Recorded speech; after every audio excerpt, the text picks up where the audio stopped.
Hello বন্ধুরা, সবাই কেমন আছেন? আশা করি সবাই অনেক ভালো আছেন। যে যেখান থেকে দেখছেন সবাইকে অসংখ্য ধন্যবাদ জানাই। পিঠার মাস চলছে, পৌষ সংক্রান্তি। সো পিঠা খাবো না তা কি হয়?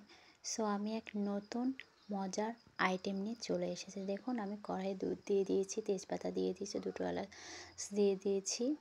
এবার আমি দুধটু জাল দিয়ে নেব ভালো করে। সো আমি কী রান্না করছি বলুন তো, গেস করুন। আমি এখন বলবো না কিন্তু। সো আমি ভালো করে দুধ জাল দিয়ে নিচ্ছি। আপনারাও কিন্তু এইভাবে দেখে তৈরি করতে পারেন। সো আমি চুলার জালটা একটু বাড়িয়ে দিলাম। দুধ কিন্তু একদম ভালো করে জাল দিতে হবে যাতে একটু ঘন হয়ে যায়। তো আমি জাল দিয়ে নিচ্ছি এবং আমার পরিমাণ মতো, আমার যতটুকু প্রয়োজন ঠিক ততটুকু আমি চিনি দিয়ে দিয়েছি। আবারও নাড়াচাড়া করে নিচ্ছি। মজার এক রেসিপি, দেখতে থাকুন। কে কোথায় থেকে দেখছেন অবশ্যই কমেন্ট করে জানাবেন। সো আমি একটু গুঁড়ো দুধ এবং একটু আটা দুটো মিক্সড করে দুধ দিয়ে গুলিয়ে নিচ্ছি যাতে দুধটা আমার আরও ঘন হয়। সো একটু দুধের গুঁড়ো গুঁড়ো দুধ এবং আটা এই দুটোই আমি মিক্সড করে নিচ্ছি। সো দেখুন, আমার দুধ কিন্তু উতল চলে এসেছে। সো আমি মিক্সড করে নিচ্ছি। সো সবাই কেমন আছেন সেটা কিন্তু কমেন্টে জানাবেন এবং আমার রান্না ভালো হচ্ছে নাকি খারাপ হচ্ছে সেইটাও জানাবেন, কারণ আমরা সবাই তো একই পরিবার বা একই দেশের বা অন্য দেশ হলেও তো সবাই আমরা মানুষ, তাই না? মানুষবিহীন তো নয়, সবাই আমরা মানুষ। সো সবাই আমরা পাশে থাকবো। তো দেখুন, আমি পাটিসাপটা বানিয়ে নিয়েছিলাম আগেই। সো সেই রেসিপিটাও শেয়ার করব। ক্ষীর দিয়ে পাটিসাপটা। সো দুধ দিয়ে পাটিসাপটা রান্না করছি আমি।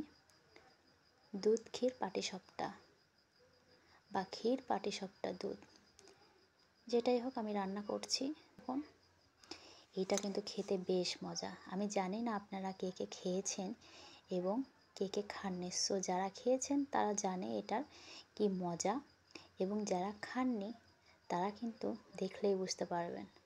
সো দেখতে থাকুন এবং দেখে ঠিক সেইভাবে রান্না করবেন, করে খাবেন, দেখবেন খুব মজা হয়েছে।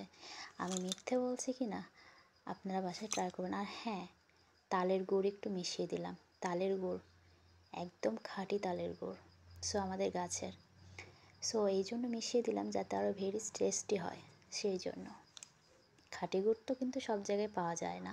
সো আমাদের গাছের তালের গুড় সামান্য পরিমাণে দিয়েছি যাতে কালারটা জাস্ট ইয়ামি আসে। সো সেই জন্য দেখুন, আমার কিন্তু হয়ে গেছে। আমি নামিয়ে নিয়েছি। কেমন হয়েছে গাইস আমাকে কিন্তু অবশ্যই কমেন্টে জানাবেন। দেখুন, কালারটা জাস্ট ইয়ামি এসেছে, জাস্ট ইয়ামি। একদম দুধ ঘন হয়ে গেছে, দেখেছেন? ক্ষীর পাটিসাপটা দুধ পুলি, ক্ষীর পাটিসাপটা দুধ পুলি। সো কেমন হয়েছে বন্ধু? তো একদম মাখো মাখো। পাটিসাপটার ভিতরে কিন্তু ক্ষীর।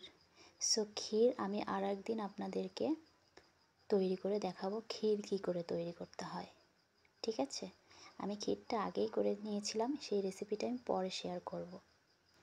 সো দেখুন, একদম দুধ কিন্তু একদম ঘন হয়েছে। সো কালারটা জাস্ট সুন্দর হয়েছে না? এই কালারটা সুন্দর হওয়ার জন্যই কিন্তু আমি নামানোর আগে সামান্য পরিমাণ একদম তালের রস বা গুড় দিয়েছি আর কি। দেখুন, আমি কেটে নিয়েছি ভিতরে। দেখুন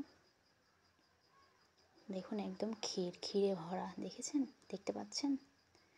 ধোয়া উঠছে কিন্তু, আমি এই মাত্র তৈরি করলাম। সো কেমন হয়েছে আমার এই পাটিসাপটা, ক্ষীর পাটিসাপটা দুধ পুলি, ক্ষীর পাটিসাপটা দুধ পুলি? সো অবশ্যই আমাকে জানাবেন। Just yummy. সো অবশ্যই জানাবেন আমার ক্ষীর পাটিসাপটা দুধ পুলি। বাই বাই বন্ধুরা।